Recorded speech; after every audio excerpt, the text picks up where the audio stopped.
بسم اللہ الرحمن الرحیم وبہ نستعین سبحانک لا علم لنا الا ما علمتنا انک انت العلیم الحکیم الحمد للہ رب العالمین والصلاة والسلام علی سید المرسلین وعلی آلہ وصحبہ اجمعین ومن تبعہم بإحسان الی یوم الدین اعوذ باللہ من الشیطان الرجیم بسم اللہ الرحمن الرحیم رسلا مبشرین ومنذرین لئلا یکون للناس علی اللہ حجۃ بعد الرسل وقان اللہ عزیزا حکیما وقال تعالی قل لمن الارض ومن فیها ان کنتم تعلمون سیقولون للہ قل افلا تذکرون قل من رب السماوات السبع ورب العرش العظیم سیقولون للہ قل افلا تتقون قل من بیدہ ملکوت کل شیء وهو یجیر ولا یجار علیہ ان کنتم تعلمون سیقولون للہ قل فأنا تسحرون۔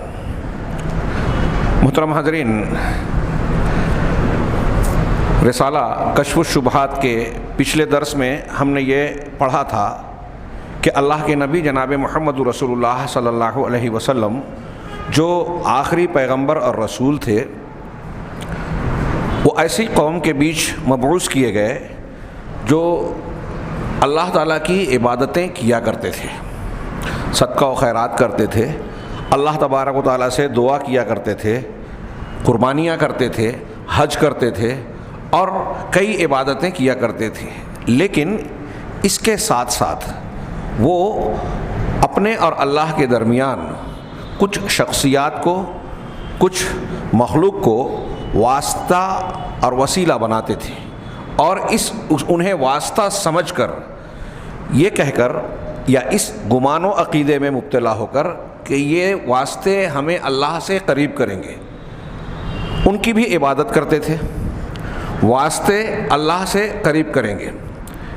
یہ جو ہم پڑھ رہے ہیں، میں یہ جانتا ہوں کہ بار بار ہمارے کانوں سے، ہمارے علم میں یہ بات گزرتے ہوئے آتی رہتی ہے، لیکن اس کے مطلوب کو یہاں جو شیخ محمد بن عبد الوہاب سمجھا رہے ہیں، اس پر ہم گہرائی سے غور نہیں کرتے۔ وہ یہ کہ جناب محمد رسول اللہ صلی اللہ علیہ وسلم کو ایسے لوگوں میں بھیجا گیا جو اللہ کی عبادت کرتے تھے، اور انہیں مخاطب کر کے ان کے دین کو رد کیا۔ انہیں مشرکین مکہ، کفار مکہ آج بھی ہم کہتے ہیں۔ جب اللہ کی عبادت کرتے تھے تو مشرکین کیسے تھے؟ وہ اللہ کے اور اپنے درمیان فرشتوں کو، حضرت عیسیٰ ابن مریم کو، کچھ بزرگوں کو جیسے لات اور عزا، یا کچھ رکھے ہوئے نام دیوی دیوتا، کچھ فرضی چیزیں، شمس و قمر کو اللہ کے اور اپنے درمیان واسطہ مانتے تھے۔ بہت غور سے اس پر اپنی نگاہ دوڑائیں اور سوچیں کہ اللہ کو مان رہے ہیں، واسطوں کو بھی اس لیے اختیار کر رہے ہیں کہ اللہ کی قربت مقصود ہے، ان کو اللہ نہیں کہہ رہے ہیں۔ یہ اس بات کو سمجھانے کے لیے مددگار ہے یہ بات کہ آج کے زمانے میں ہمارے درمیان ارد گرد میں ایسے بہت سارے لوگ پائے جاتے ہیں جو اللہ کو ماننے کا دعویٰ کرتے ہیں، قرآن و حدیث کو ماننے کے دعوے دار ہیں، لیکن قبر پرستی کرتے ہیں، بزرگوں کو پکارتے ہیں، شیخ عبد القادر جیلانی، خواجہ اجمیری، فلاں اور فلاں اور فلاں بزرگوں کو مشکل کشا، غوث، اور کسی کو اولاد دینے والا، کسی کو اور کچھ نام دے کر انہیں پکارتے ہیں، اور ان کے بارے میں یہ عقیدہ رکھتے ہیں کہ کائنات کے معاملات میں یا ان کی مشکلات کے حل میں ان کو بھی کچھ اختیار ہے، اختیار بھی اللہ کا دیا ہوا ہے۔ تو اگر کوئی شخص ان کو واسطہ اور وسیلہ مانتا ہے، وہ چاہے بذات خود اختیار والا مانے یا یہ مانے کہ اللہ تعالیٰ نے انہیں اختیار دیا، یا یہ تصور کرے کہ ان کے ذریعے سے ہم اللہ کے قریب جائیں گے یا یہ ہم کو اللہ سے قریب کر دیں گے، اگر وہ ایسا عقیدہ رکھتے ہیں تو بظاہر وہ کتنی بھی عبادت کرتے ہوں، نماز، روزہ، حج، زکوٰۃ، تلاوت، ذکر و اذکار، دینداری کا، اللہ اور اس کے رسول صلی اللہ علیہ وسلم کو ماننے کے کتنے بڑے بھی دعوے دار ہوں، وہ مشرکین مکہ کی طرح ہیں۔ وہ اس غلط فہمی سے کو اپنے ذہن و دماغ سے کھرچ دے نکال دے کہ وہ صحابہ کرام کی طرح ایمان والے ہیں، وہ صحیح ایمان والے ہیں۔ پھر سے اس بات کو ذہن نشین رکھ کر ہم عبارت میں آگے بڑھتے ہیں۔ شیخ نے یہ بیان کیا کہ اللہ کے رسول کو اللہ تبارک و تعالیٰ نے ایسے لوگوں میں بھیجا جو اللہ کی عبادت بھی کرتے تھے اور اپنے اور اللہ کے بیچ واسطہ بھی اختیار کرتے تھے۔ چنانچہ آگے کہتے ہیں شیخ محمد بن عبد الوہاب کی عبارت اور اس کا ترجمہ، فبعث اللہ محمدً یجدد لہم دین ابیہم ابراہیم علیہ السلام، چنانچہ اللہ نے محمد صلی اللہ علیہ وسلم کو مبعوث فرمایا جو ان کے باپ ابراہیم کے، ان کے یعنی پوری قوم کے، ان کے باپ ابراہیم کے دین کی تجدید کریں، اس پر جو گرد و غبار آ گیا ہے، اس کی صحیح تعلیمات جو دھندلا گئی تھی اور اس پر بہت ساری ملاوٹیں اس میں ہو گئی تھی، ان کو اس ملاوٹ سے، آمیزش سے، گرد و غبار سے صاف کر کے شفاف شکل میں ان کے سامنے پیش کیا جائے، جو دین توحید ہے جس کو ہم ملت ابراہیمی کہتے ہیں۔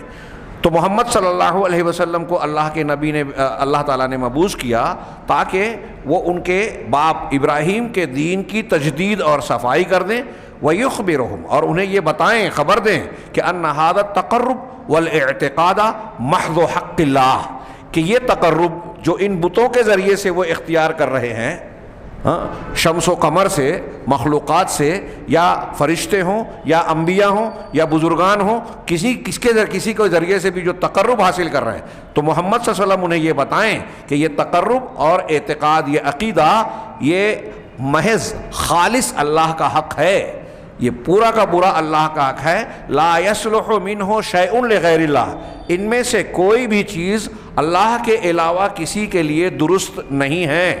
لا لملک مقرب ولا لنبی مرسل فضلا عن غیرہما، نہ تو کسی مقرب فرشتے کے لیے یہ جائز ہے، درست ہے، اور نہ ہی بھیجے ہوئے نبی اور رسول کے لیے درست ہے، ان کے علاوہ کی تو بات ہی چھوڑیے۔ ان ملائکہ اور انبیاء مخلوقات میں سب سے اونچے درجے کے صاف شفاف اللہ کے مقربین میں ہیں۔ ہاں، جب ان دونوں کو انبیاء کرام علیہم الصلاۃ والسلام کے لیے اللہ کے ان حقوق میں شریک کرنا جائز نہیں ہے یا ان کے لیے بھی درست نہیں ہے، تو اب ان کے بعد ان کے علاوہ مخلوقات میں کسی اور کے لیے کیسے درست ہو سکتا ہے؟ سوال ہی پیدا نہیں ہوتا۔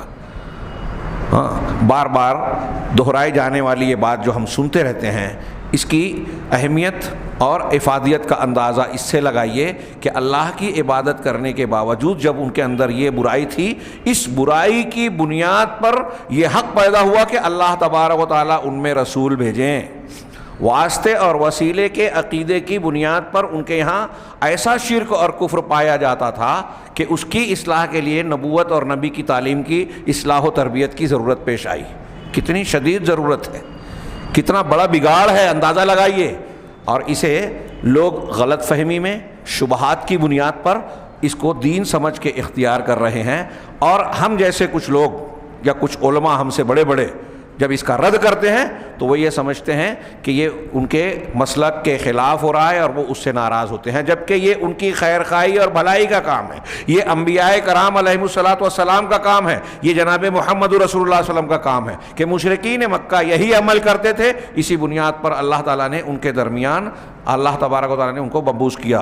وَإِلَّا، ورنہ آگے شیخ کی ابھی یہاں تک جو عبارت پڑھی ہے اس کی شرح ہم دیکھتے ہیں۔ شیخ محمد زید کہتے ہیں کہ ہاں یہ حق ہے کہ هو البیان الذی دحض بہ الشبہہ الذی، یہ وہ بیان ہے۔ شیخ محمد بن عبد الوہاب رحمہ اللہ نے قرآن و حدیث کی روشنی میں جو بات یہ بیان کر رہے ہیں، کہہ رہے ہیں کہ یہ وہ بیان ہے جو اس شبہے کو اکھاڑ پھینکتی ہے، اس کو باطل قرار دیتی ہے، رد کر دیتی ہے، جس کو مشرکین نے پیش کیا، کیا کہ ما نعبدہم الا لیقربونا الی اللہ زلفیٰ، کہ ہم ان بتوں کی پرستش، عبادت صرف اس لیے کر رہے ہیں کہ یہ ہمیں اللہ سے قریب کر دیں۔ مشرکین یہ جو بات کہہ رہے ہیں، ٹھیک یہی بات آج ہمارے یہاں بزرگ پرست، قبر پرست، شخصیت پرست کہتے ہیں۔ ایک آدمی یا حسین کہتا ہے، ایک حضرت علی کو پکارتا ہے، ایک شیخ عبد القادر المدد کہتا ہے۔ جب آپ ان سے یہ کہو گے کہ کیا شیخ عبد القادر جیلانی یا حضرت علی یا حضرت حسین رضی اللہ عنہما ان کو اللہ مانتے ہو؟ کہا نہیں، اللہ نہیں ہے، یہ اللہ نے ان کو اختیارات دیے، ان کے یہ مرتبے ہیں، تو یہ کیوں نہیں کر سکتے؟ پھر وہ سنتے ہیں اور ان کو یہ اختیارات ہیں، ہاں، پھر ان کے بعد بہت سارے قطب ابدال اور ان کے تعلق سے تصرفات کے بدعقیدگیاں، یہ بالکل سیدھی اور صاف بات۔ مشرکین مکہ بھی اپنے دیوی دیوتاؤں معبودان باطلہ کے تعلق سے اسی قسم کے عقائد رکھتے تھے، اس پر کوئی دلیل نہیں تھی، یہ ان کے ذہنوں کی اپج اور شیطان کے بہکاوے کی بنیاد پر گڑھی ہوئی باتیں تھیں۔ شرک دنیا میں جو بھی پایا جاتا ہے، شاید اس سے پہلے بھی میں یہ بات عرض کر چکا ہوں، ذہن نشین رکھیے کہ دنیا میں سب سے زیادہ دلیل اگر کسی چیز کی ہے تو وہ توحید کی ہے۔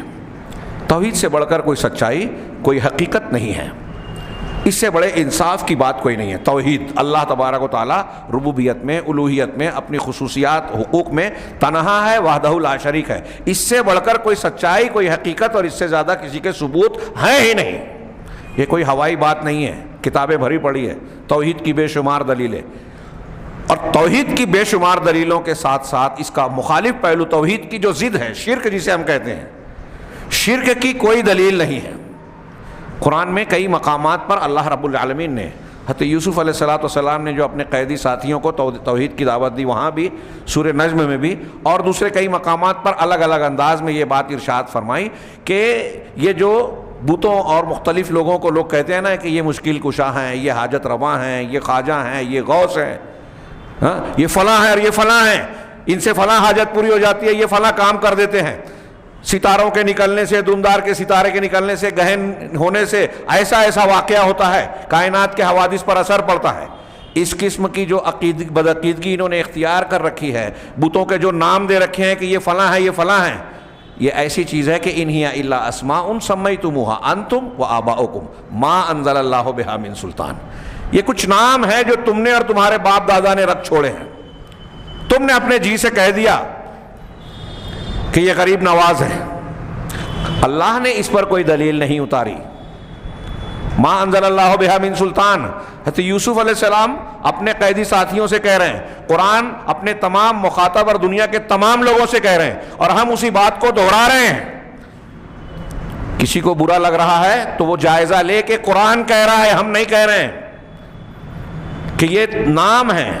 اب میں کہہ رہا ہوں، جیسے غریب نواز کہا تو یہ تو خواجہ کو کہہ رہے ہیں، اللہ نے تو ان کو کہا تھا جو مشرکین کا عقیدہ تھا، ارے وہی عقیدہ اختیار کر کے تو وہ مشرک بن گئے، وہی اختیار کر کے آپ بھی مشرک بن رہے ہو۔ شخصیات بدل گئی، طریقہ تو وہی ہے۔ ایک آدمی غیر مسلم جین مذہب کا ماننے والا مہاویر کو تیرتھنکر مان رہا ہے، ہاں، سکھ مذہب والا گرو نانک کو واسطہ بنا رہا ہے، اور کوئی دوسرے مذہب کا ماننے والا اپنے مذہبی پیشوا کو بڑا اور واسطہ بنا رہا ہے، آپ کچھ دوسری شخصیات کو مان رہے ہیں، نام بدل گئے ہیں، حقیقت تو وہی ہے۔ اگر وہ مشرک ہے اس حقیقت کو اختیار کرنے کی بنیاد پر، تو آپ توحید والے اللہ کو اکیلا ماننے والے کہاں رہے؟ اس شبہ کا یہ بنیادی شبہ ہے جس کا ازالہ بہت ضروری ہے، اور اس شبہ میں مبتلا ہونے کی وجہ سے ایک بہت بڑی قوم جو اپنے آپ کو مسلمان، قرآن کو ماننے والا، رسول کو ماننے والا کہتی ہے، وہ قرآن کی اس سب سے بڑی حقیقت کا انکار کرتی ہے، کائنات کی سب سے بڑی سچائی کا، توحید جس کی بے شمار دلیلیں، سب سے زیادہ دلیلیں دنیا میں ہیں، شرک جس کی ایک بھی دلیل نہیں ہے، ایک بھی دلیل نہیں ہے شرک کے صحیح ہونے کی روئے زمین پر، اسے مانتے ہیں۔ چنانچہ شیخ کہہ رہے ہیں کہ یہ جو مشرکین نے کہا نا کہ ہم ان بتوں کی عبادت اس لیے کرتے ہیں کہ یہ اللہ سے ہمیں قریب کر دیں، آج کل کے مشرکین یہی کہتے ہیں کہ ہم خواجہ صاحب کو، شیخ عبد القادر جیلانی کو، فلاں اور فلاں کو اس لیے مانتے ہیں کہ یہ اللہ کے مقرب ہیں۔ اب عقلی دلیل دیتے ہیں کہ بادشاہ کے قریب جانے کے لیے وزیر کی ضرورت پڑتی ہے، فلاں کے لیے اس کی ضرورت پڑتی ہے، ڈھیما کے لیے اس کی ضرورت پڑتی ہے، چھت پہ جانے کے لیے سیڑھی کی، آسمان میں چڑھنے کے لیے ہوائی جہاز کی، چاند پہ جانے کے لیے جو ہے راکٹ کی، اس سے آگے جانے کے لیے شٹل اور نہ جانے کیا کیا کی، اللہ کے پاس کیسے چلے جائیں گے؟ جی ہاں، اللہ کے پاس بغیر واسطے کے جائیں گے۔ ان سب چیزوں کے لیے وسیلے کی ضرورت ہے، کیونکہ یہ دور ہیں، یہ چھت ہم سے دور ہے، بادشاہ ہم کو نہیں پہچانتا، اس کے لیے ہم کو درمیان میں ایسے شخص کی ضرورت ہے جو بادشاہ کو یہ بتائے کہ یہ اچھا آدمی ہے۔ اللہ تبارک و تعالیٰ دور ہے کیا؟ قرآن تو کہہ رہا ہے کہ نحن اقرب الیہ من حبل الورید، ہم انسان سے شہرک سے بھی زیادہ قریب ہیں۔ قرآن کہہ رہا ہے ادعونی استجب لکم، اللہ کہہ رہا ہے بندوں سے، آپ سے، مجھ سے، نیک لوگوں سے بھی، برے لوگوں سے بھی، مجھ سے مانگو، میں تمہاری دعا کو قبول کروں گا۔ وَإِذَا سَأَلَكَ عِبَادِي عَنِّي فَإِنِّي قَرِيبٌ، میرے بارے میں جب میرا بندہ پوچھے تو بتاؤ کہ میں قریب ہوں۔ اللہ کہہ رہا ہے میں قریب ہوں، آپ کہہ رہے ہیں دور ہے، واسطے کی ضرورت ہے۔ ایک آدمی چھت ہی پر ہے تو جو چھت پر ہے اس کو سیڑھی کی ضرورت ہے, جو چاند پر ہے اس کو چاند پہ جانے کے لیے راکٹ کی ضرورت ہے, جو اس کو بادشاہ پہچانتا ہے صبح شام اس کے ساتھ اٹھتا بیٹھتا ہے اس کو ضرورت ہے بتانے کی کہ بادشاہ سلامت یہ فلاں ابن فلاں ہے, فلاں جگہ رہتا ہے اور یہ ایسا ہے, یہ ایماندار ہے, یہ بے ایمان ہے, اس کی ایسی صلاحیت ہے. اللہ تبارک و تعالیٰ سے کائنات کی کون سی چیز چھپی ہوئی ہے جو یہ واسطے وسیلے بتائیں گے کہ دیکھ رب العالمین تیرے فلاں بندے کے پاس اولاد نہیں ہے, وہ مقروض ہے, وہ بیمار ہے, اس کی فلاں حاجت ہے, اسے پوری کر دے. اللہ کو نہیں معلوم ہے, یہ بتائیں گے؟ دنیا کے لوگوں پر اللہ کو قیاس کرتے ہو. لا تضربوا للہ الامثال. دنیا کے بادشاہوں کی طرح اللہ نہیں ہے, وہ وزیروں کا, فرشتوں کا, کسی کا محتاج نہیں ہے. انما امرہ اذا اراد شیئا ان یقول له کن فیکون. یہ ہم کہتے ہیں نا کہ وہ جب کسی چیز کا ارادہ کرتا ہے, قرآن کی آیت ہے کہ ہو جا تو ہو جاتی ہے. دنیا کے بادشاہ ایسے ہیں کیا؟ اگر وزیر نہ ہو, فوج نہ ہو, معاون و مددگار نہ ہو تو اس کی بادشاہت باقی رہے گی؟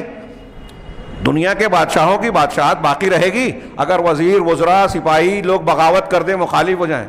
اور اگر اللہ تبارک و تعالیٰ کے خلاف پوری کائنات ہو جائے, سارے انسان, سارے جنات, آدم سے لے کے قیامت تک پیدا ہونے والے انسان, جنات, فرشتے اور دنیا کی مخلوق, ہر مخلوق اللہ کے خلاف ہو جائے تو اللہ تعالیٰ کا کوئی بال بیکا کر پائے گا؟ معمولی سا نقصان کر پائے گا؟ تو یہ بادشاہ اور وہ بادشاہ دونوں ایک جیسے ہوئے؟ سوال ہی نہیں. ناقدری ہے, گستاخی ہے, بے ادبی ہے, اللہ کی حق تلفی اور ظلم ہے. ان الشرک لظلم عظیم. کہ اس کو دوسروں پر قیاس کیا جائے اور پھر جو دنیا کے لوگوں پر آپ اصول قاعدہ منطبق کرتے ہیں, فٹ کرتے ہیں, وہ اللہ رب العالمین پر جاری کریں. یہی مشرکین خوش فہمی میں ہیں, یہی ہمارے یہاں ہر مشرک خوش فہمی میں ہے کہ ہم جنہیں پوج رہے ہیں یہ ہم کو اللہ سے قریب کریں گے, یہ ہمارے واسطہ ہیں, ہم ان کو اللہ تھوڑے ہی مان رہے ہیں. یہ شبہ کھرچ کر پھینک دیجئے. تو اللہ تعالیٰ نے جو ان کا شبہ نقل کیا کہ ہم ان بتوں کی اس لیے عبادت کرتے ہیں کہ یہ ہم کو اللہ سے قریب کر دے. بظاہر وہ اللہ کو ہی مان رہے ہیں, اللہ کی قربت چاہ رہے ہیں, درمیان کے واسطوں کو اس لیے اختیار کر رہے ہیں کہ وہ اللہ سے قریب کریں گے, لیکن ان کا یہ شبہ بھی غلط ہے. ایسا کرنے کے لیے یہ ان کی عبادت کا وسیلہ نہیں لگایا جا سکتا. آگے شیخ نے بہت اچھی ایک بات آخر میں بیان کی ہے. چنانچہ مؤلف رحمہ اللہ شیخ محمد بن عبد الوہاب نے یہ وضاحت کی, بیان کیا کہ اللہ تبارک و تعالی علام الغیوب ہے, تمام حاضر غائب چھپے کھلے تمام غیوب کو جانتا ہے. غیب ہمارے لیے ہے. ہاں, ایک چیز دیوار کے پیچھے ہمارے لیے غیب ہو گئی, ماضی کی ہے غیب ہو گئی, ہمارے پیچھے غیب ہو گئی. اللہ کے لیے یہ ہمارے اعتبار سے غیب اور حاضر ہے, اللہ کے لیے سب حاضر ہی حاضر ہے. جب کہا جاتا ہے کہ غیب اور حاضر کا جاننے والا تو یہ ہمارے اعتبار سے کہا جاتا ہے. تو وہ علام الغیوب ہے. والمطلع علی کل شیء, اور ہر چیز پر اللہ اطلاع رکھتا ہے پوری پوری. والرقیب والشہید علی کل شیء, اور ہر چیز کی نگرانی کرنے والا, ہر چیز کو دیکھنے والا. شہید مطلب حاضر, جس کی نگاہ سے کوئی چیز پوشیدہ نہ ہو, ہر چیز پر گواہ ہے, نگراں ہے.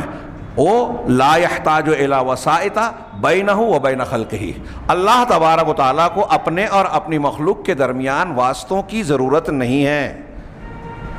جو محتاج ہیں, جن کو ساری چیزوں کا علم نہیں ہوتا, جو ہر چیز کے نگراں نہیں ہوتے, ان کے لیے واسطے وسیلے کی ضرورت ہوتی ہے. جیسا کہ میں نے ابھی بتایا, دنیا کے بادشاہ اپنی رعایا میں سب کو پہچانتے نہیں ہیں, جانتے نہیں ہیں, ساری حقیقتوں سے واقف نہیں ہوتے, اس لیے ان کے پاس وسیلے کی ضرورت ہوتی ہے. ہاں, دوسروں کی مدد کے محتاج ہوتے ہیں, اس لیے وسیلے کی ضرورت ہوتی ہے, اور جس کا وسیلہ ہوتا ہے اس کا دباؤ قبول کرتے ہیں. اللہ تعالیٰ پر کس کا دباؤ پڑے گا؟ بزرگان دین فرشتے مل کے اللہ پہ دباؤ ڈال سکتے ہیں؟ ہاں, ایسا بھی سمجھتے ہیں. ہمارے ہاں واقعات جب بیان کرتے ہیں یہ فضائل والے بزرگان دین صوفیہ, تو اتنی شدید اور سنگین قسم کی گستاخیاں کرتے ہیں کہ اللہ رب العالمین کو جاننے پہچاننے والا شخص اس طرح کی گستاخی کر ہی نہیں سکتا کہ فلاں بزرگ نے یہ کہا. ہاں, رجب کے لیے جو جھوٹا قصہ سنایا کہ جعفر صادق نے یہ کہا کہ میرے نام کا کونڈا جو اس تاریخ کو 22 رجب کو بنائے گا تو اللہ بخشش کرے گا, اور نہیں بخشے گا تو میں اللہ سے لڑ لوں گا. اللہ سے کوئی لڑ سکتا ہے؟ قیامت کے دن انبیاء کرام کہیں گے نفسی نفسی نفسی. ہاں, ہے نا, بخاری مسلم کی اور کتنی حدیثیں ہیں. کہ بولنے کی جرت نہیں کریں گے اللہ کی اجازت کے بغیر. قرآن کہتا ہے یوم یقوم الروح والملائکۃ صفا لا یتکلمون الا من اذن له الرحمن، کہ جس دن روح یعنی فرشتے جبرائیل اور فرشتے والملائکہ رب کے سامنے صف لگا کر کھڑے ہوں گے. لا یتکلمون، بولیں گے نہیں، زبان نہیں کھول پائیں گے. الا من اذن له الرحمن، سوائے اس کے جس کو رحمان اجازت دے. رحمان کی اجازت کے بعد کے بغیر انبیاء کرام ہونٹ نہیں ہلائیں گے، زبان نہیں کھولیں گے. اور یہ الٹے سیدھے واقعات یہ کہتے ہیں کہ فلاں کہتا ہے کہ میں لڑ لوں گا اللہ سے. کیا سمجھ رکھا ہے اللہ رب العالمین کو؟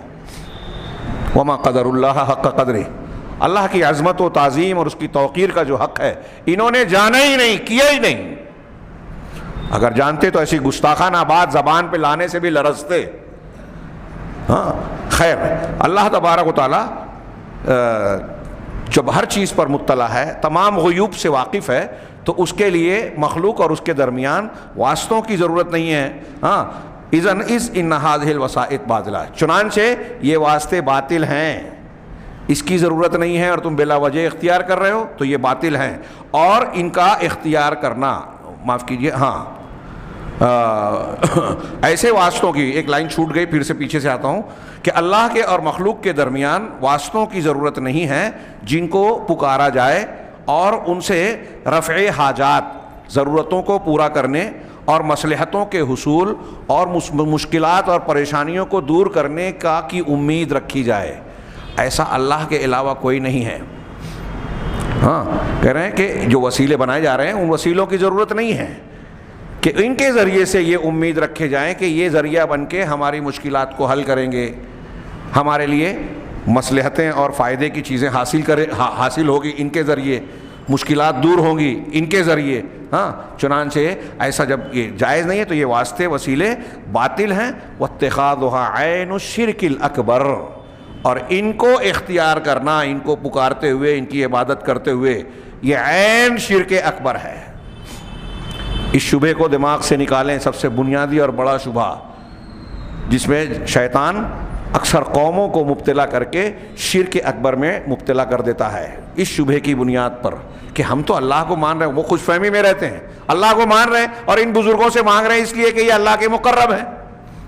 ایسا ماننا عین شرک اکبر ہے. کون سا شرک اکبر؟ جو توحید کی ضد ہے، لا الہ الا اللہ کی ضد ہے.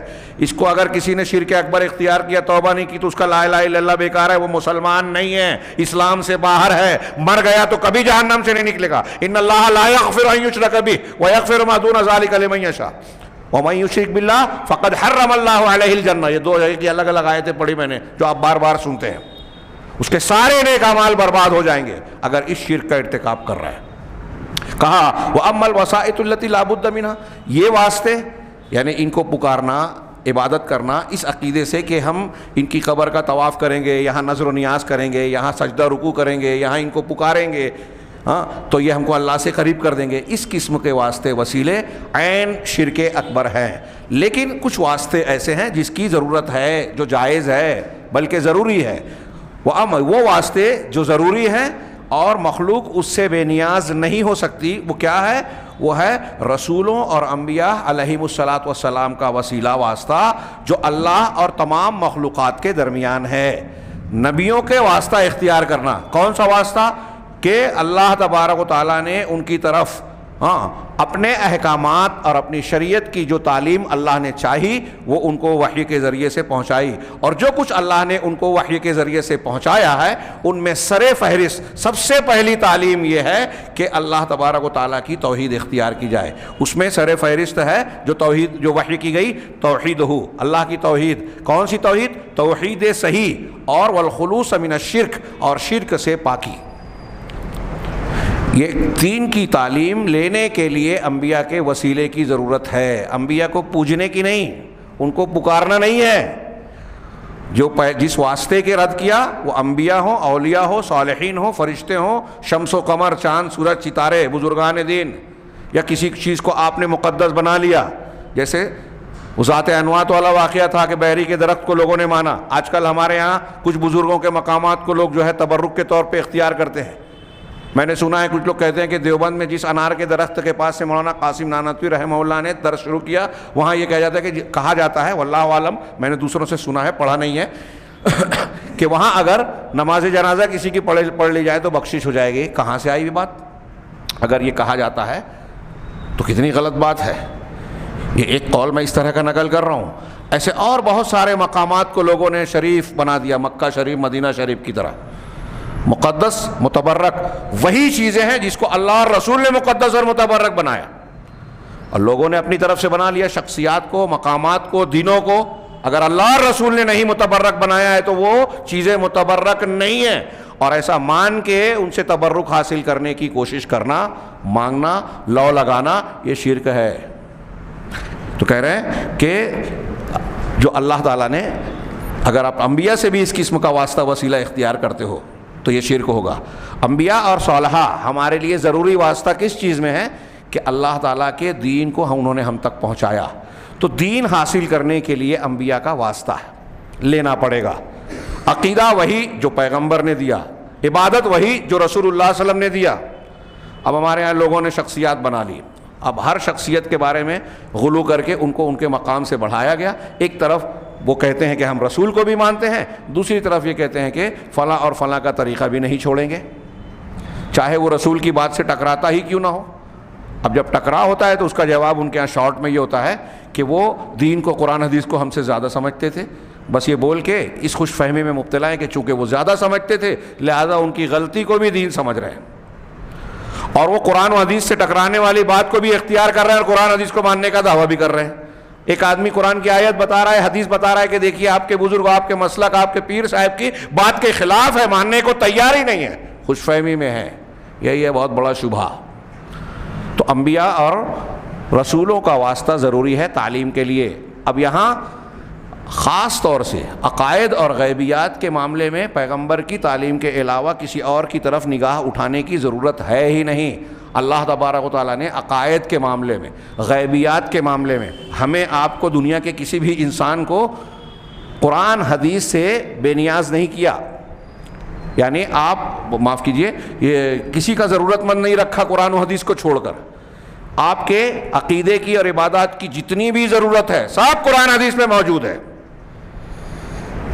اب کچھ لوگ بڑے فخر سے کہتے ہیں کہ فلاں چیز تو آپ کو حدیثوں میں نہیں ملے گی، فقہ پہ جانا پڑے گا۔ فقہ قرآن و حدیث کی سمجھ کو ہی کہتے ہیں۔ کچھ چیزیں اگر ناقابل فہم ہیں تو اس کو سمجھنے کے لیے جو قرآن حدیث میں ہیں اس کو سمجھنے کے لیے فقہ کی طرف رجوع کیا جا سکتا ہے۔ علماء کے اقوال، ان کی فہم، ان سے مراجعہ کر کے تقابل کیا جا سکتا ہے کہ کس کی بات دلیل سے اقرب ہے، یہ الگ چیز ہے۔ لیکن کوئی ایسی چیز جو قرآن و حدیث میں نہیں ہے اور آپ یہ سمجھتے ہیں کہ وہ فلاں فلاں بزرگوں کے فرمودات میں ہے، ان کی تشریحات میں ہے، ان کے اجتہادات میں ہے، بزرگان اور پیروں کے خوابوں اور الہامات سے، کشف سے جو ہے کچھ چیزیں شریعت کی مکمل ہوگی۔ اگر کوئی ایسا سمجھتا ہے عقیدے کے طور پر اگر سمجھ لے تو وہ کافر ہو جائے گا، کافر۔ کیوں؟ اس لیے کہ قرآن کہتا ہے کہ دین کو ہم نے مکمل کیا، اور یہ کہہ رہا ہے کہ دین مکمل نہیں ہے، نماز مکمل نہیں ہے۔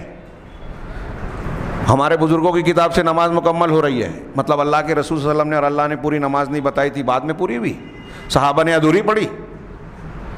سیدنا ابوبکر صدیق، عمر فاروق، عثمان غنی، علی رضی اللہ عنہم اور باقی جتنے صحابہ ہیں، ان لوگوں نے جو عقیدہ اختیار کیا، کیا وہ جنت میں جانے کے لیے کافی نہیں ہیں؟ ان لوگوں نے جتنی عبادات کی، کیا وہ دین کے مکمل ہونے پر دلالت نہیں کرتی؟ یا وہ ساری نیکیاں نہیں ہیں جو ان لوگوں نے اختیار کی؟ کیا ان لوگوں نے کوئی نیکیاں، کوئی ایسی بھی نیکیاں ہیں عبادت کی شکل میں، اچھائیوں کی شکل میں، جو انہوں نے نہیں کی اور دین میں بتایا گیا ہے؟ موٹا سا ایک معاملہ، سوال، چھوٹی اور موٹی عقل والا بھی آسانی سے سمجھ جائے گا اگر صحابہ کے مقام کو سمجھتا ہے۔ اللہ کے نبی جناب محمد رسول اللہ صلی اللہ علیہ وسلم کی حیثیت، مقام، اور اللہ نے آپ کو جو مرتبہ حیثیت دی ہے دین سمجھانے کے لیے، اور دین کو مکمل کرنے کا جو واضح بیان فرمایا ہے، ان چیزوں کو سامنے رکھیں تو بالکل صاف بیان عیاں ہو جاتا ہے کہ دین کے معاملات شریعت کے سے تجاوز نہیں کیے جائیں گے، اور ہمیں خاص طور سے عقائد عبادات میں جہاں قیاس کی اجتہاد کی کوئی گنجائش اور جواز نہیں ہے، اس میں اتفاق ہے اہل سنت والجماعت کے تمام گروہوں کا، تو وہ کہہ رہے ہیں کہ یہاں واسطے کی ضرورت ہے کہ ہم انبیاء کرام علیہم الصلاۃ والسلام سے، اور انبیاء کے تمام انبیاء کو مانتے ہیں، لیکن اب جس نبی کی شریعت بالکل صاف واضح منزہ ہے اور آپ سے پہلے کی شریعت منسوخ ہے وہ محمد رسول اللہ صلی اللہ علیہ وسلم ہے۔ اب اگر آج کوئی یہ بھی کہے کہ میں محمد صلی اللہ علیہ وسلم کی بجائے حضرت عیسیٰ حضرت موسیٰ کی شریعت کو مانوں گا تو وہ کافر ہی رہے گا۔ آگے ہم بڑھتے ہیں، کہہ رہے ہیں کہ فَهَذِهِ الْوَاسِطَةُ لَا بُدَّ مِنْهَا، یہ جو واسطہ ہے یہ لازمی ہے، ضروری ہے۔ وَلَا يُفْهَمُ الْحَقُّ وَيُعْلَمُ إِلَّا بِوُجُودِهَا، اور حق کو سمجھا نہیں جا سکتا، حق کو جانا نہیں جا سکتا مگر اس واسطے کے موجود ہونے کے ساتھ، اس واسطے کے بغیر ہم حق نہیں جان سکتے، سچائی اور صحیح دین نہیں پا سکتے، جیسا کہ اللہ سبحانہ و تعالیٰ کا ارشاد ہے رسولا مبشرین و منذرین، ہاں یہ رسول ہیں جن کو ہم نے بھیجا، کیسے بھیجا؟ مبشرین، بشارت دینے والا، کس کی بشارت؟ جنت کی، اللہ کے نام کی، کن لوگوں کو؟ جو نیک صالح ہوں گے، یہاں صرف مبشرین کہا۔ منذرین، ڈرانے والا، کس چیز سے ڈرانے والا؟ جہنم سے، اللہ کی ناراضگی اور پکڑ سے، عذاب سے۔ کن لوگوں کو ڈرانے والا؟ جو اللہ کے مخالف ہیں، رسول کے مخالف ہیں، مشرک ہیں، کافر ہیں، بدعتی ہیں، ہاں گناہ گار ہیں، سرکش ہیں، ان کو ڈرانے والے۔ یہ ہم نے رسولوں کو بھیجا، مبشرین و منذرین، بشارت دینے والا، خوشخبری دینے والا بنا کر اور ڈرانے والے بنا کر۔ کیوں بھیجا رسولوں کو؟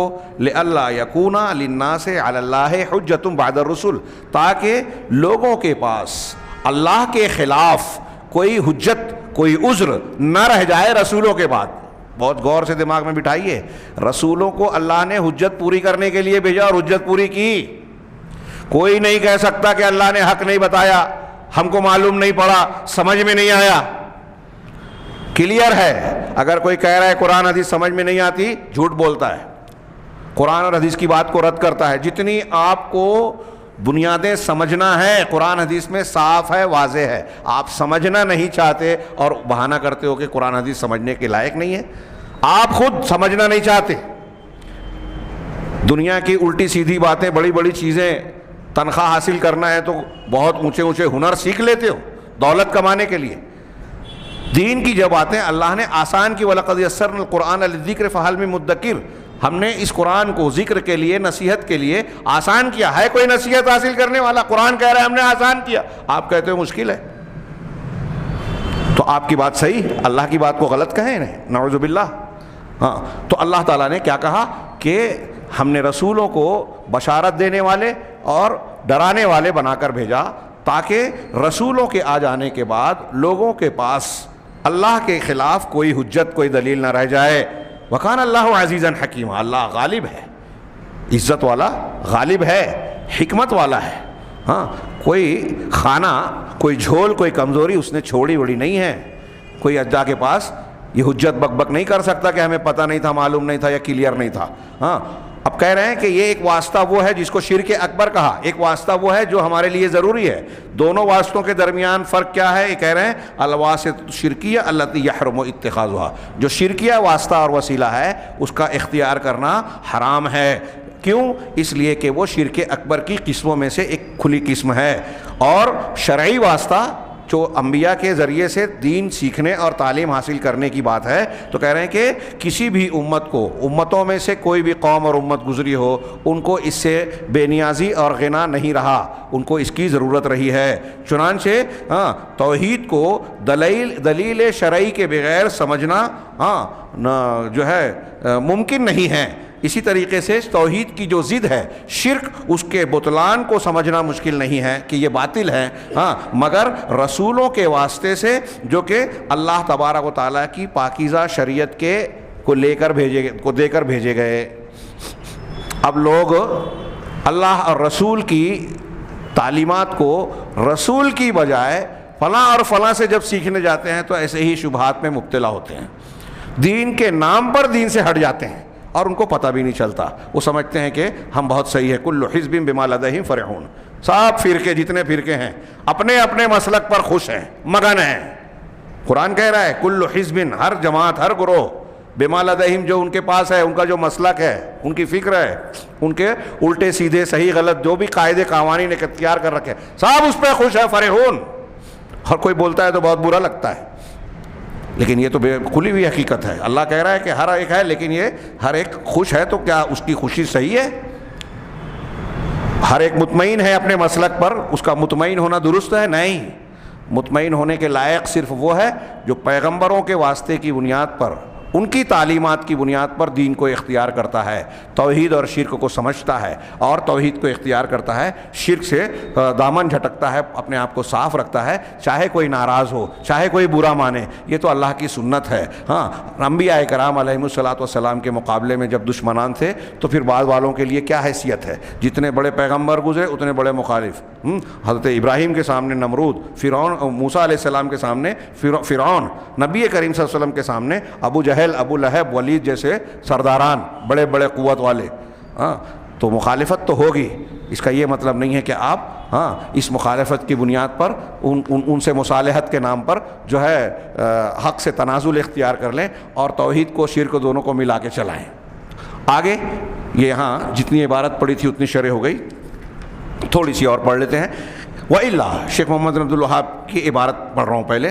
وَإِلَّا فَهَؤُلَاءِ الْمُشْرِكُونَ مُقِرُّونَ يَشْهَدُونَ أَنَّ اللَّهَ، ورنہ کہہ رہے ہیں کہ اللہ تبارک و تعالیٰ نے محمد صلی اللہ علیہ وسلم کو کس لیے بھیجا؟ تجدید دین کے لیے، ملت ابراہیمی اور توحید کی تجدید اور صفائی کے لیے، کہ یہ جو تم واسطہ اختیار کر رہے ہو بزرگوں کو پوچھ کر، یہ صرف اللہ کا حق ہے، کسی فرشتے کے لیے، کسی پیغمبر کے لیے بھی جائز نہیں. ان سے جو کم درجے کے ہیں وہ تو دور کی بات ہے.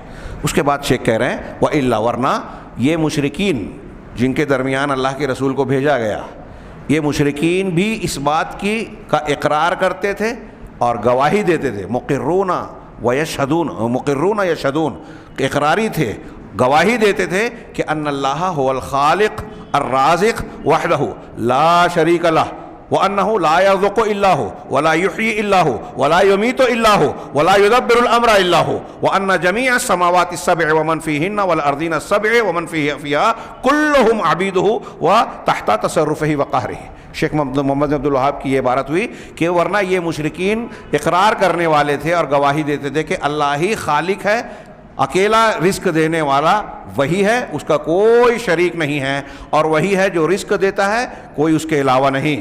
اور ولا یحیی الا ہو، اور زندہ کرنے والا زندہ نہیں کرتا مگر وہی، موت نہیں دیتا مگر وہی، امر کی کائنات کے سارے معاملات کی تدبیر اور انتظام نہیں کرتا مگر وہی، اور ساتوں آسمان اور ان کے درمیان جو کچھ ہے، ساتوں زمین اور ان کے اندر جو کچھ ہے، ان سب کے سب اللہ کے غلام اور بندے ہیں، اور اس کے تصرف اور اس کی مشیت کے تحت ہیں. تصرف اور قہر کے تحت ہیں، یعنی اس کے زیر نگراں ہیں، زیر دست نگر ہیں، اس کے ماتحت ہیں.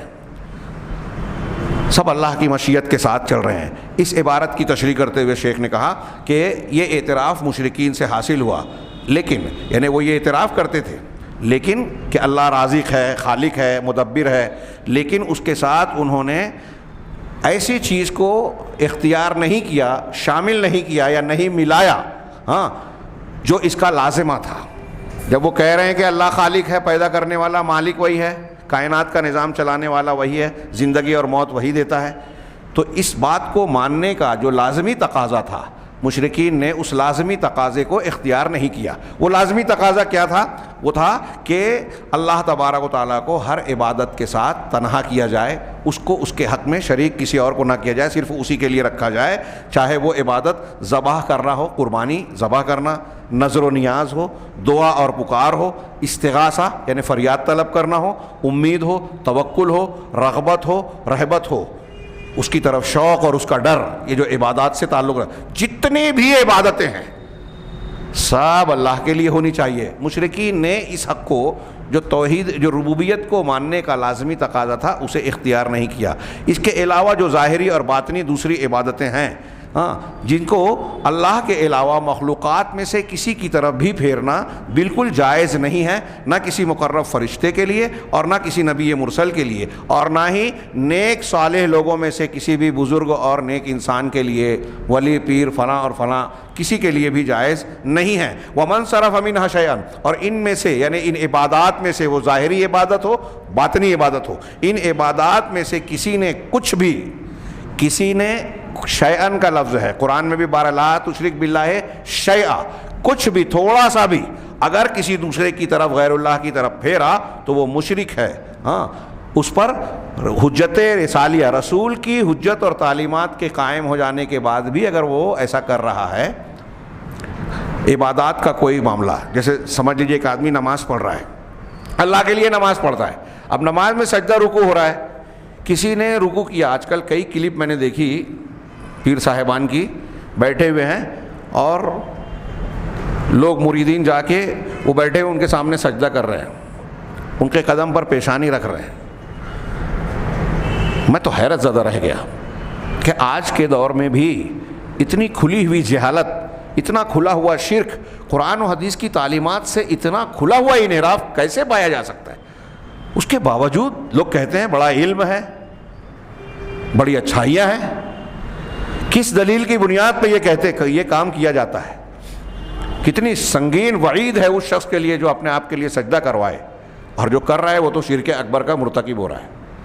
کتنی صاف صاف ممانعت ہے قرآن و حدیث میں ان چیزوں کی، پھر بھی یہ کتنی بڑی حیرت اور تعجب کی بات ہے نا کہ ایک آدمی اپنے آپ کو مسلمان کہہ رہا ہے، قرآن اور حدیث کو ماننے والا کہتا ہے، رسول کو مانتا ہے کہ میں اس کو آپ کو رسول مان رہا ہوں، اور یہ قرآن اور حدیث کی یہ تعلیمات جو ہم پڑھ رہے ہیں نا، یہ کوئی ایسی نہیں ہے، میں نہیں مانتا کہ ان کے کان سے نہیں گزری ہو، ان کے آنکھ نے نہ پڑھا ہو، یا آج جو زبانیں وہ جانتے ہیں اس زبان میں قرآن اللہ کے کلام کا ترجمہ نہ ہو۔ یہ چیزیں موجود ہیں بالکل صاف صاف شکل میں۔ اور اتنا ہی نہیں، علماء کرام کے خطابات، بیانات، مواعظ اور خطبات یہ بھی ردود کے موجود ہیں، ان چیزوں کو کھلا کھلا شرک کہنے والے، پھر بھی لوگ غور نہیں کرتے اور اتنے واضح شرک میں مبتلا ہیں۔ ہاں، ان کے ساتھ ساتھ میں تو اس بات سے ڈرتا ہوں واللہ کہ ہم اور آپ جو ان چیزوں کو جاننے کے باوجود ان سے آنکھیں پھیر لیتے ہیں، ہم بھی کسی نہ کسی حد میں اس جرم کے کسی نہ کسی حد میں مجرم ہو جاتے ہیں کہ ہمارا یہ حق ہے کہ ہم جانتے ہیں کہ جب یہ شرک ہے تو لوگوں کو بتائیں، پہنچائیں کہ تم سب سے بڑی گمراہی میں مبتلا ہو۔ اپنے بزرگوں کو سجدہ کر لیا، تم نے ایک سجدہ کیا، توبہ کیے بغیر مر گیا اور زندگی بھر اللہ کے لیے نماز پڑھتے رہے، کبھی جنت میں نہیں جائے گا، کبھی جہنم سے نہیں نکلے گا۔ اللہ کے گھر میں پوری دیانتداری، ایمانداری اور ذمہ داری کے ساتھ یہ بات عرض کر رہا ہوں۔ قرآن کہتا ہے، حدیثیں کہتی ہیں، قرآن و حدیث اور تمام پیغمبروں کی تعلیمات کا بالکل مقتضا اور خلاصہ، نچوڑ اور واضح پیغام ہے کہ کچھ بھی شرک اکبر اگر آپ نے کیا، شرک اکبر تھوڑا سا بھی، وہ مکھی والی روایت یاد کیجئے، اس پہ کچھ کلام کرتے ہیں امام احمد نے اپنی کتاب الزہد میں نقل کیا ہے غالباً، ہاں، کہ ایک مکھی کی وجہ سے ایک آدمی جہنم میں چلا گیا۔ اہل علم نے استنباط کیا، واقعہ آپ جانتے ہیں کہ کچھ لوگ، ایک قوم تھی مشرکین کی، وہاں سے کوئی بھی گزرتا تو کہتے تھے کہ ہمارے بت کو چڑھاوا چڑھاؤ۔ ایک شخص گیا، گزرا، کہا چڑھاؤ، کہا میں نہیں چڑھاتا اللہ کے سوا کسی کو، کہا چڑھاؤ ورنہ جانے نہیں دیں گے، قتل کر دیں گے، کہا ٹھیک ہے چلے گا، میں چڑھاوا نہیں چڑھاؤں گا، اس کو قتل کر دیا گیا، وہ جنت میں گیا۔ دوسرا، اس سے کہا چڑھاؤ، کہا کچھ نہیں ہے، کہا چڑھاؤ، قرب ولو کانا ذبابن، چاہے ایک مکھی ہی کیوں نہ ہو، اس نے مکھی چڑھا دی، کہا اس کی وجہ سے جہنم میں چلا گیا۔ کتاب التوحید میں شیخ محمد بن عبدالوہاب اس حدیث کی روشنی میں کہتے ہیں کہ حدیث کے سیاق سے یہ پتہ چلتا ہے کہ وہ شخص مکھی چڑھانے سے پہلے مسلمان تھا۔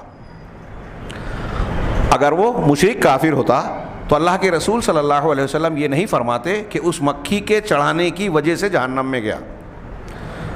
غور کریں، آج کے مشرکین جو بزرگوں کو سجدہ کر رہے ہیں، جو مزاروں پر نذر و نیاز اور چڑھاوے چڑھا رہے ہیں، قربانیاں کر رہے ہیں، طواف کر رہے ہیں، ظاہری اور باطنی عبادات ان سے وابستہ کیے ہوئے ہیں، ان سے خوف کھاتے ہیں، ان سے ڈرتے ہیں، ان سے امید رکھتے ہیں، ان کے بارے میں یہ عقیدہ رکھتے ہیں کہ یہ فلاں ہیں، یہ کتب ہیں، یہ ابدال ہیں، یہ غریب نواز ہیں، یہ غوث ہیں، یہ ہماری مدد کریں گے، مشکل آسان کریں گے، یہ ہمارے مسائل کو حل کر سکتے ہیں، ان کو کائنات کے کاموں میں تصرف حاصل ہے. اس قسم کا جو عقیدہ رکھ رہے ہیں یہ کفار مکہ سے بھی برا ہے. کفار مکہ بھی ہم آگے پڑھیں گے یہ کہتے تھے کہ یہ کام کرنے والا اللہ ہے. آپ کہہ رہے ہو کہ بزرگان بھی کرتے ہیں.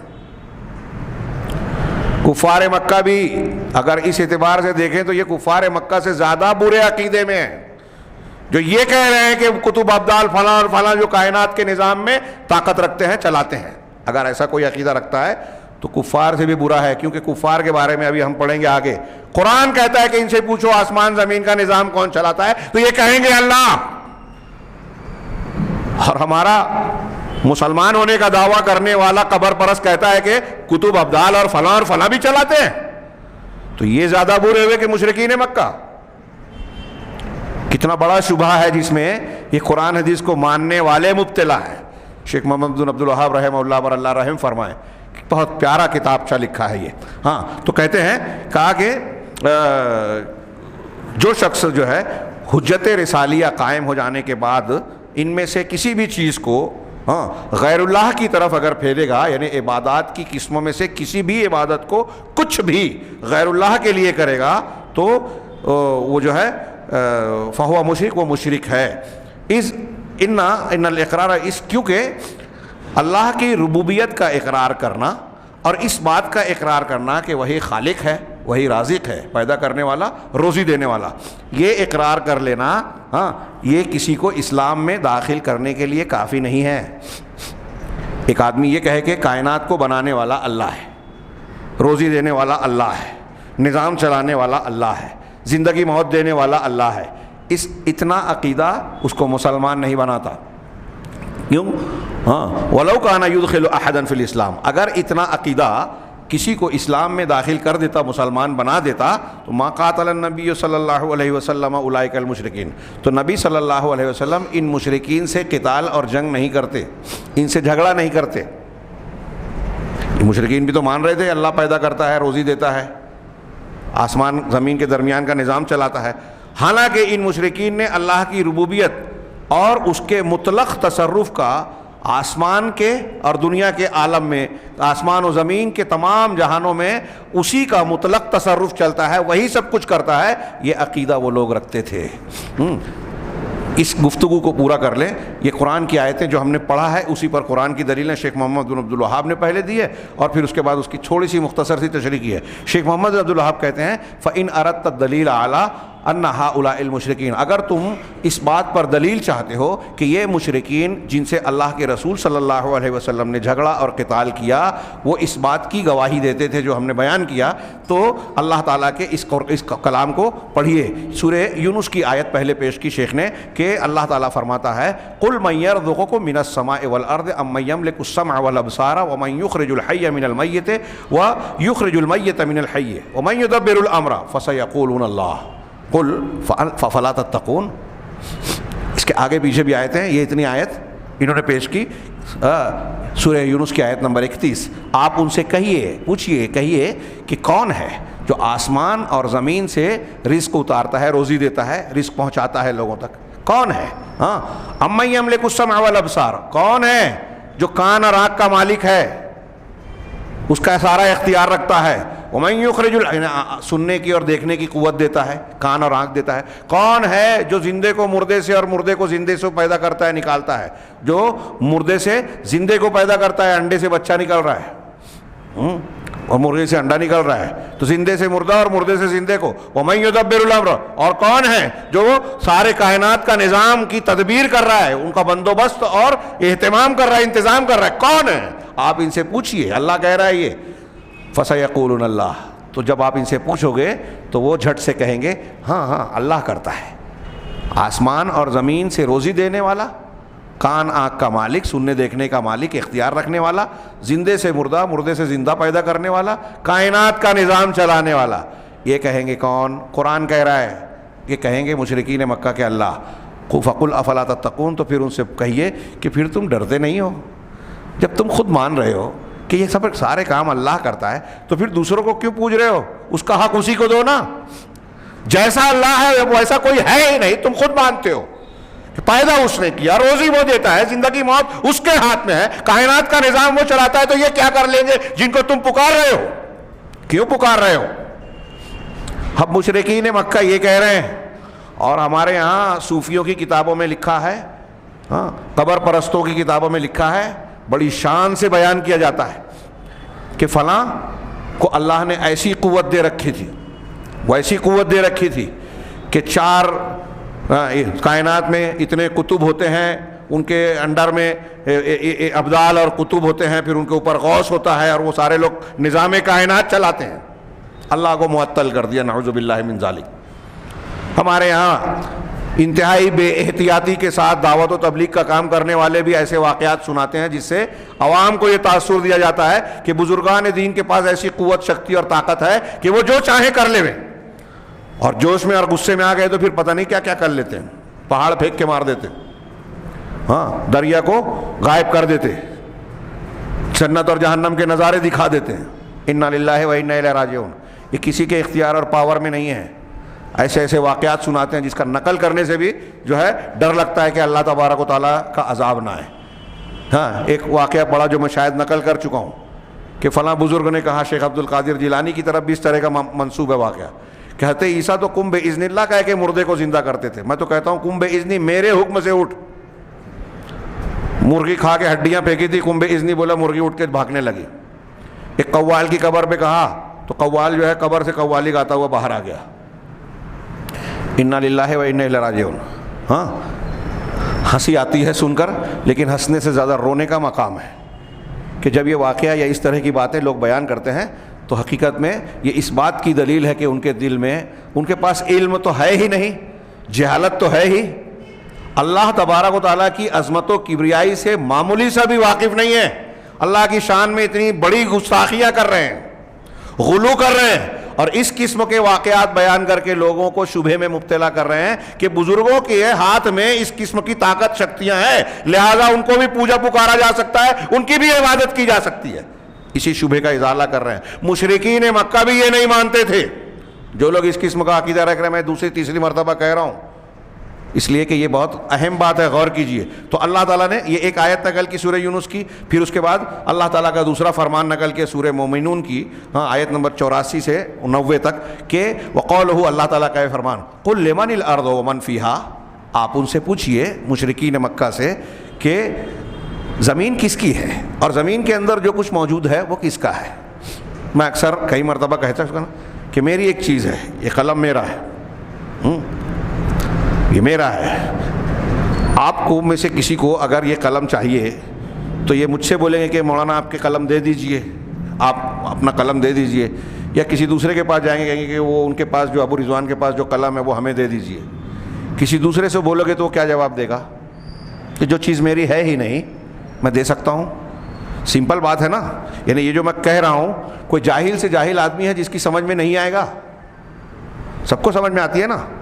یہ قرآن نے بار بار ذکر کیا, مشرکین سے سوال کیا, زمین کس کی ہے؟ اللہ کی. زمین میں جو موجودات ہے کس کا ہے؟ اللہ کا. ہاں ان کنتم تعلمون, اگر علم ہے تو بتاؤ کس کا ہے؟ تو یہ کہیں گے سیقولون اللہ. یہ سب وہ یہ جواب دے دیں گے, جھٹ سے فوراً جواب دیں گے, ارے یہ تو اللہ کا ہے سب.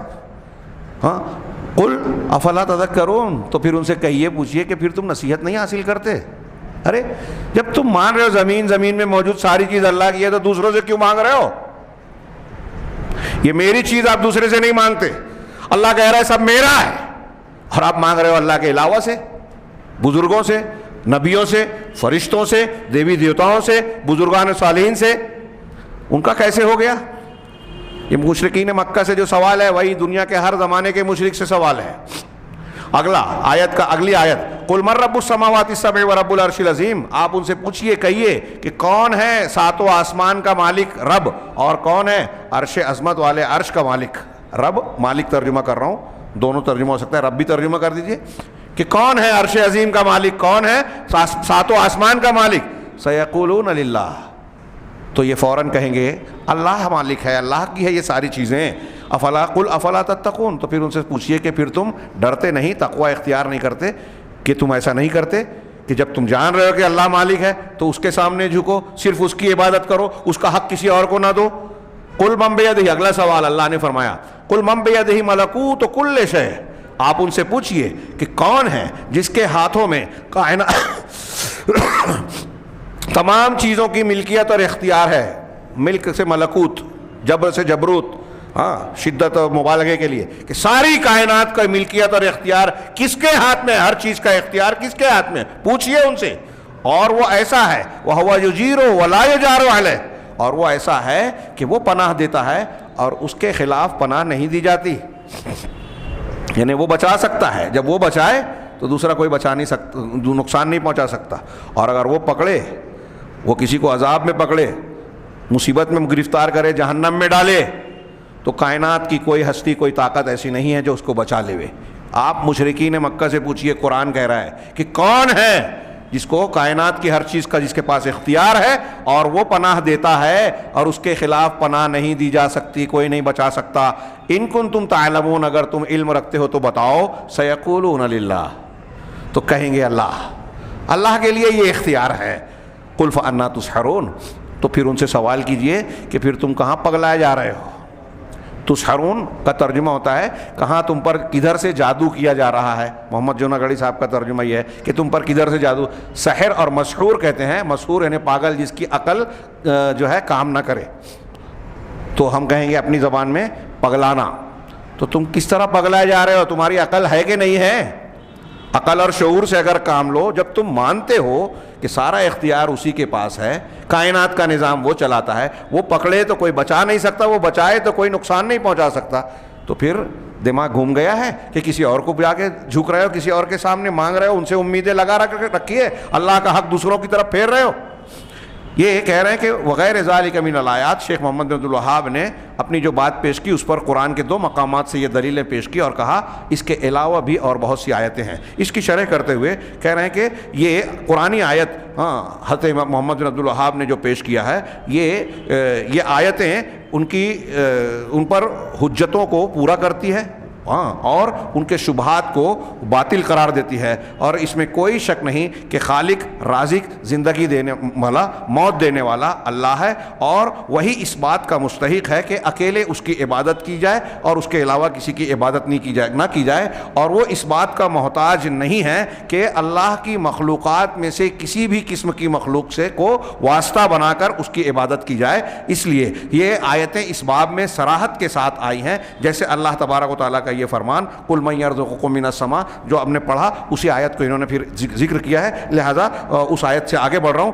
حقا ان القوم لا یستطیعون ان یقولوا، یہ بالکل سچی اور حق بات ہے کہ لوگ اس بات کا، یہ کہنے کا کوئی یارہ نہیں رکھتا، کوئی یہ نہیں کہہ سکتا تھا ان میں سے کہ ان کے جو معبودان ہیں لات و عزا فلاں اور فلاں، جو انہوں نے جن کی پوجا پاٹ اختیار کر رکھی تھی، کہ ان کے معبودان جو ہیں وہ ان آیتوں میں ذکر کی ہوئی چیزوں میں سے کوئی کام کرتے ہیں۔ وہ اپنے معبودوں کے بارے میں، وہ مشرکین مکہ بھی یہ نہیں کہہ سکتے تھے کہ پیدا کرنے والے ہمارے یہ معبود ہیں، کائنات کا نظام چلانے والے، روزی دینے والے، زندگی موت دینے والے، یہ معبود ہے، یہ وہ نہیں کہہ سکتے تھے۔ آج کل لوگ، آج کے مشرکین کہتے ہیں، اور وہ جو اپنے آپ کو مسلمان کہتے ہیں، بل صرحوا، بلکہ انہوں نے صراحت سے یہ بات کہی کہ ان چیزوں کا کرنے والا اللہ ہی ہے۔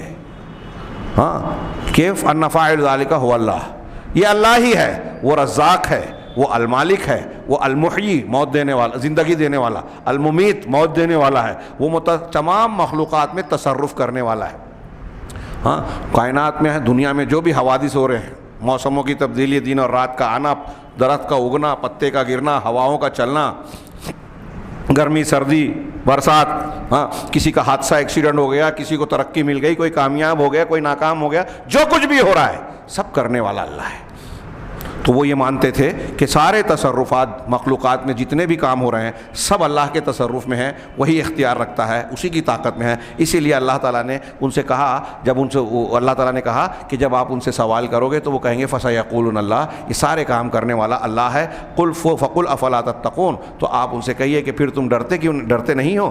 تو اسی کی تشریح کرتے ہوئے یہاں بات ختم کی شیخ نے کہ افلا تتقون اللہ تبارک و تعالیٰ، کہ کیا تم اللہ تبارک و تعالیٰ سے ڈرتے نہیں؟ اس طرح سے کہ عبادت کو اس کے لیے صرف خاص کر دو، اکیلا اللہ تبارک، اکیلے اللہ کی عبادت کرو، اس کے علاوہ کی نہ کرو، اور دوسروں کی عبادت کو ترک کر دو، اس سے اپنے آپ کو پاک اور صاف بنا لو، کیونکہ اللہ کے علاوہ جو بھی ہیں وہ عبادات میں سے کسی بھی چیز کا کچھ بھی حق نہیں رکھتے۔ کہہ رہے ہیں اس قسم کی جو قرآن میں آیتیں ہیں وہ اور مقامات پر موجود ہیں۔ یہ شیخ محمد عبد الوہاب کی کچھ عبارتیں پڑھی، ابھی اس سلسلے کی تھوڑی سی باتیں اور باقی ہیں، انشاءاللہ آئندہ درس میں ہم یہ بیان جاری رکھیں گے۔ اللہ تعالیٰ ہمیں دین کو اور اس کی بنیادوں کو بطور خاص طور سے وہ چیزیں جو انسان کی نجات کے لیے ضروری ہیں، ان تمام چیزوں کو سمجھ کر انہیں اختیار کرنے کی توفیق دے، اور وہ چیزیں جو انسان کی ہلاکت کا سبب ہے اللہ تعالیٰ انہیں جان کر ان سے بچنے کی ہمیں توفیق عطا فرمائے۔ وآخر دعوانا ان الحمد للہ رب العالمین،